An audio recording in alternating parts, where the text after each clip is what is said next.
নমস্কার। আমি এখন আবৃত্তি করছি কবি কাজী নজরুল ইসলামের লেখা একটি চমৎকার কবিতা মা। যেখানেতে দেখি যাহা মায়ের মতন আহা, একটি কথাই এত সুধা মিশা নাই, মায়ের মতন এত আদর সুহাগ সেত আর কোনোখানিতে কেউ পাইবে না ভাই। হেরিলে মায়ের মুখ দূরে যায় সব দুঃখ, মায়ের কোলেতে শুয়ে জুড়ায় পরাণ, মায়ের শীতল কোলে সকল যাতনা ভুলে কত না সুয়াগে মাতা বুকটি ভরান।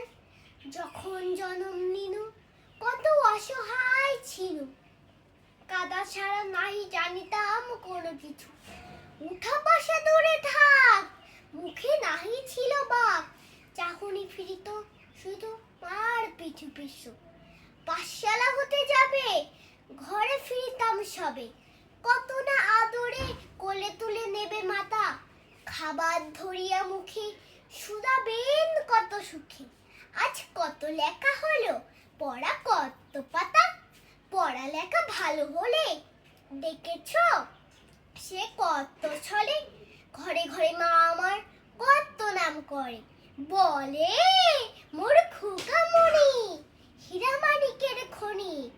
এমনটি নাই কারোর শুনে বুক ভরে, দিবানিশি ভাবনা কিসে ক্লেশ পাবো না, কিসে সে মানুষ হব বড় হব কিসে। বুক ভরে ওঠে মার ছেলেরই গর্বে তার, সব দুঃখ সুখ হয় মায়ের আশিসে।